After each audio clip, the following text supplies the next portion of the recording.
সপ্তমী guys সেই same জামা পরে রয়েছে আজকে আছে পরীক্ষা দিতে সপ্তমীর দিনকে সেই পরীক্ষা দিতে যাচ্ছি গাইস এত পড়াশোনা শুরু করে দিয়েছি কেন বুঝতে পারছি না আমি পরীক্ষা দিতে যাচ্ছি আমার দিকে সাইন্টার আসছে স্কুটি নিয়ে সামনে বাবা আছে ওখানে ব্লক করা যাবে না কিন্তু একটা ক্লিপ নেবো স্কুটিতে আমার যে ওখান থেকে যাও পরীক্ষা দিতে কী করছে কি না আসে দেখি ব্লগটা দেখতে হবে পুরোটা ভালো মজা হবে শো সপ্তমী পড়ে গেছে সপ্তমী থেকে তাই তো আমি গেছি গলা ধরে গেছি পুরো এই একটা শেক নিয়েছি কিটক্যাট শেক খেতে খেতে বাড়ি যাবো এখন বাজে হচ্ছে গাইস এখন 12:06 বাজে গাইস 12:06 বাজে বাড়ি থেকে যাচ্ছি গাইস অনেকদিন পর দেখো গলা ধরে গেছে ভাই গলা ধরে গেছে গাইস খাওয়া দাওয়া হয়ে গেছে আজকে খেলাম বাটার নান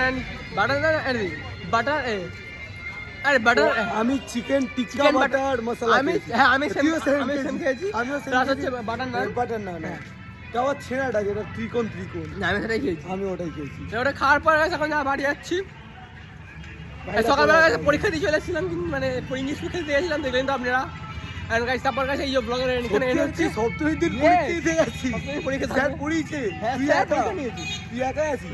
হ্যাঁ আর কেউ যায়নি গেছে কে কে সায়ন্তন আমি আরো ভালো মানে তারা ভদ্র সাহেব বলে সায়ন্তন ভদ্র ভুলভাল কথা ভাই লোকের ভুল দেওয়া না চেপে যাবে ব্লগে সো গাইস আমার বাড়ির উদ্দেশ্যে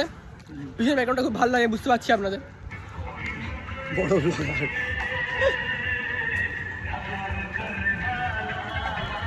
ব্লগার কেন বড় ব্লগটা বললো কার 5 লোক দাঁড়িয়েছিল ঠিক আছে এটা বললো আগে অপমান করার জন্য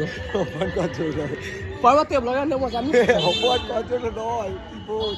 পরে বুঝিয়ে দিলাম যে অনেক বড় ব্লগার তোমরা বুঝবে না তোমরা ভুল ভাবছো তোমার ধারণা ভুল তুই আর ছবি তুলি তুই ভাই আমি জানি না তুই আর ছবি তুলি এসো তাও কোনো কথা তুই আগে আমার ছবি তুলি চান্স তুই ভাই তুই আর দুটো তার মন ছবি তুলি